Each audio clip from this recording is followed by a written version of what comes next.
ผู้เฒ่าท่านหนึ่งเล่าให้ผมกับไอ้ชาฟังว่าสมัยหนึ่งตอนท่านเป็นเด็กหมู่บ้านที่ท่านอยู่ติดกับเขาหลายลูกเรียงรายกันไปสุดลูกหูลูกตาครับ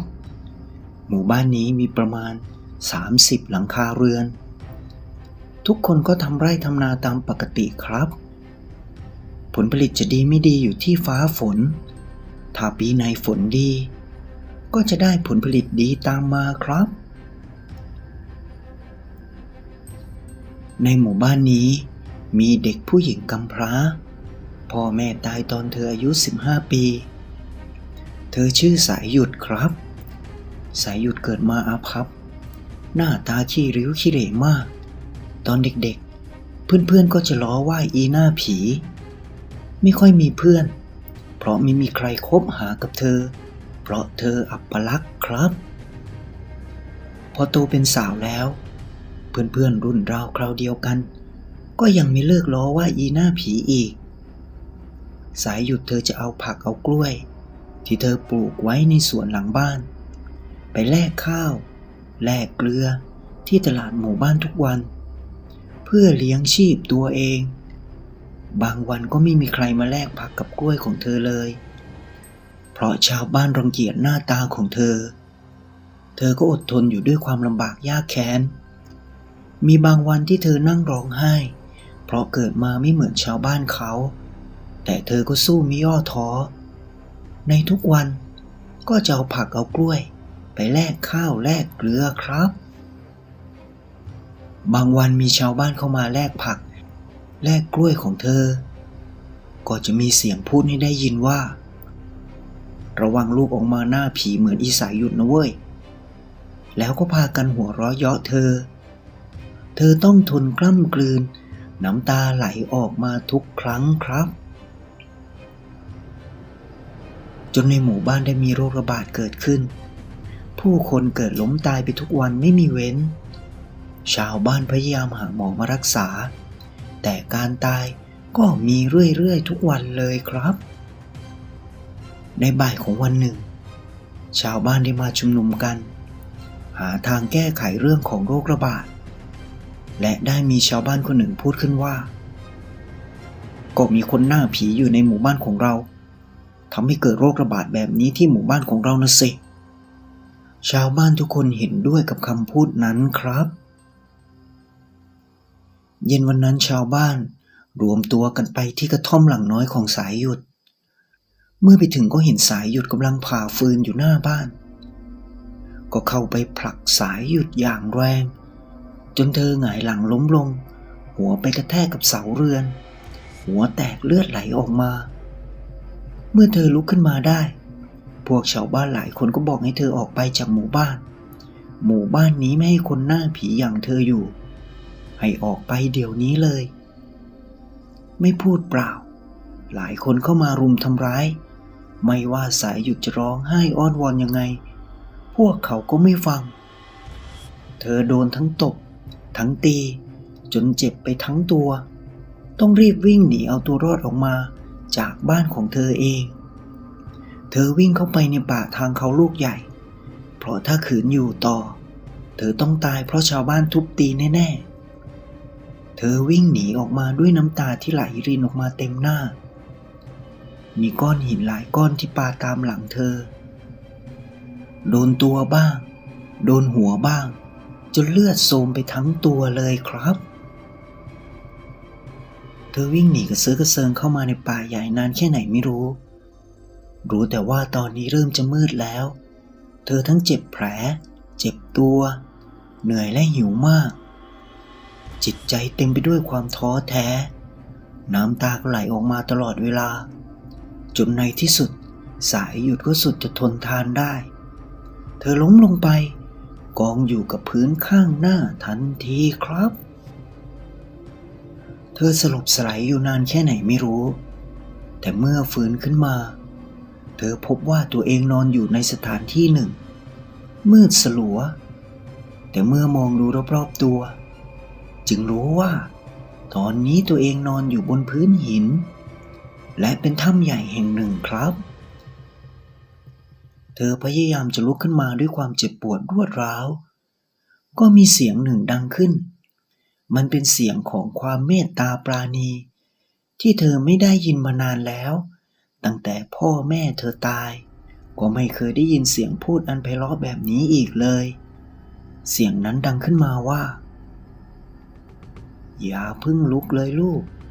นอนต่อสักพักก่อนพอเธอมองไปที่มาของเสียงเธอก็เจอกับแม่ชีชรายิ้มมาให้ด้วยความเมตตาปราณีครับเวลาผ่านไปเกือบปีสายหยุดอยู่ปรนนิบัติแม่ชีชรานี้ในถ้ำใหญ่กลางป่าอย่างผาสุกเธอได้ฟังธรรมะจากแม่ชีเรียนรู้เรื่องสมุนไพรรักษาคนแม้แต่วิชาอาคมแม่ชีก็ถ่ายทอดให้ครับแม่ชีสอนให้เธอเป็นคนดีมีให้อภัยสร้างบุญบารมีให้มากต่อไปภายหน้าจะได้ไม่ลำบากแม้แต่เปลี่ยนภพภูมิไปแล้วก็จะได้ไปอยู่ที่ดีไม่ไปอยู่ในที่กันดารขัดสนเหมือนที่เคยเป็นครับอยู่มาวันหนึ่งขณะที่เธอกำลังหาสมุนไพรอยู่ในป่าเธอก็ได้ยินเสียงเอะอะโวยวายขึ้นข้างหน้าของเธอ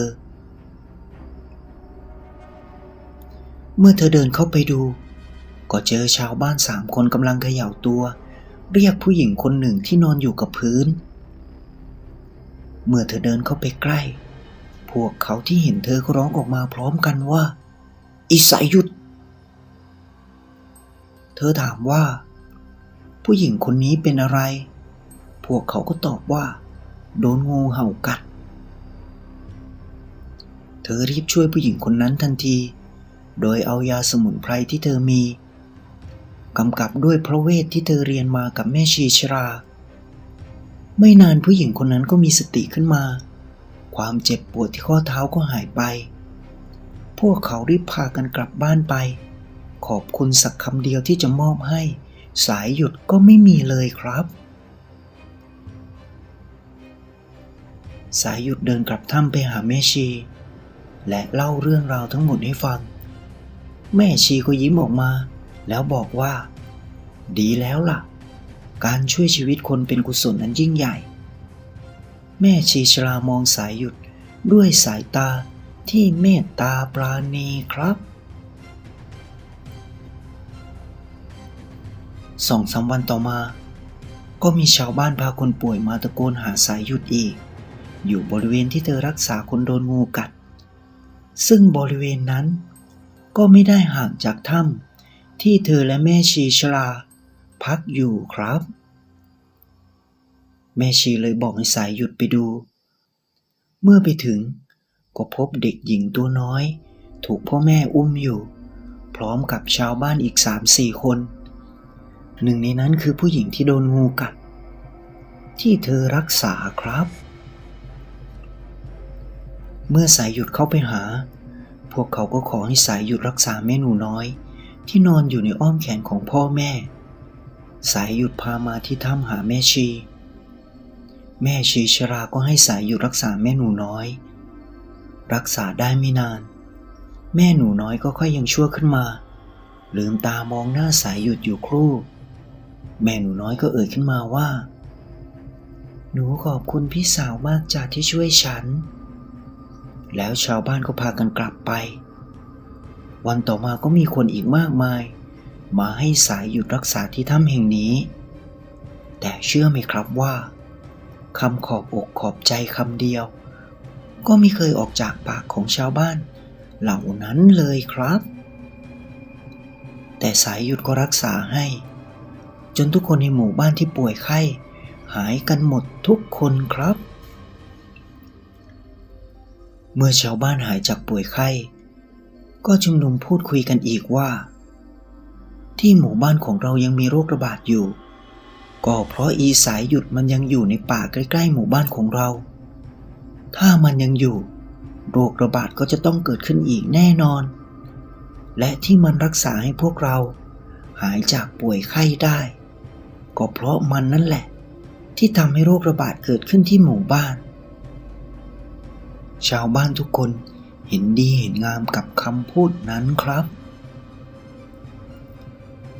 แค่เกิดมามีหน้าตาอัปลักษณ์ก็ทำให้ทุกคนมองเห็นเป็นพูดผีปีศาจไปเห็นเป็นคนไม่ดีแม้แต่คุณงามความดีที่ช่วยเหลือพวกเขาทุกคนในหมู่บ้านก็ไม่เคยมองเห็นเลยครับ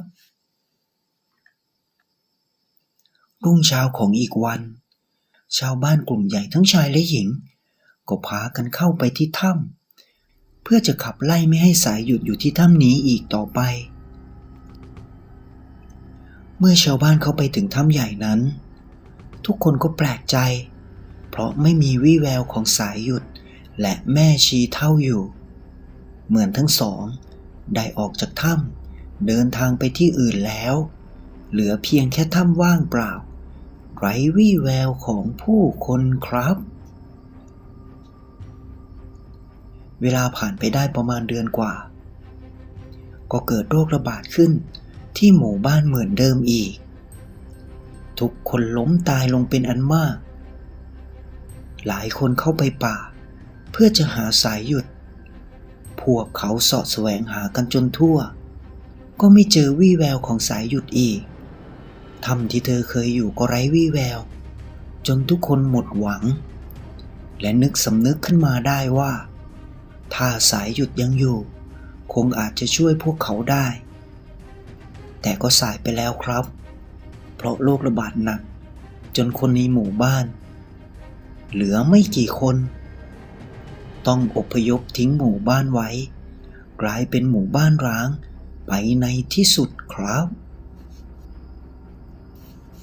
ผู้เฒ่าบอกว่าเด็กผู้หญิงคนที่สายหยุดรักษาโรคให้แล้วหายจากการป่วยไข้เป็นคนแรกและคนเดียวที่ขอบอกขอบใจสายหยุดที่รักษาเธอรอดชีวิตอพยพหนีออกมาจากหมู่บ้านกับชาวบ้าน 4-5 คนที่รอดชีวิตแม้แต่พ่อกับแม่ของเธอก็ไม่รอดจากโรคระบาดครานั้นและเด็กผู้หญิงคนนี้ก็คือแม่ของท่านผู้เฒ่าเองครับแม่ของท่านเคยบอกท่านว่าอย่ามองคนแค่เพียงรูปกายภายนอกของเขาเท่านั้นให้มองที่จิตใจและการกระทำของเขาครับท่านผู้เฒ่าเล่าว่าในป่าทางเหนือชาวบ้านก็ลือกันไปทั่วว่ามีแม่ชีหน้าตาอัปลักษณ์เดินธุดงค์อยู่ในป่าคนเดียวรักษาผู้คนที่ป่วยไข้ให้หายจากโรคภัยไข้เจ็บได้อย่างปาฏิหาริย์จนเรื่องลือกันไปทั่วหมู่บ้านป่าในแถบเทือกเขาใหญ่นั้นครับเมื่อท่านผู้เฒ่าเล่าจบไอชาก็พูดขึ้นว่าดีนะที่กูเกิดมาหน้าตาดีมึงว่ามะมันมองมาที่ผมก็พยักหน้าให้มันแล้วก็คิดถึงเรื่องที่ผู้เฒ่าเล่าให้ฟังนึกถึงสายหยุดที่ไม่ย่อท้อต่อชีวิตและมุ่งมั่นทำความดีตลอดชั่วชีวิตของเธอเลยครับ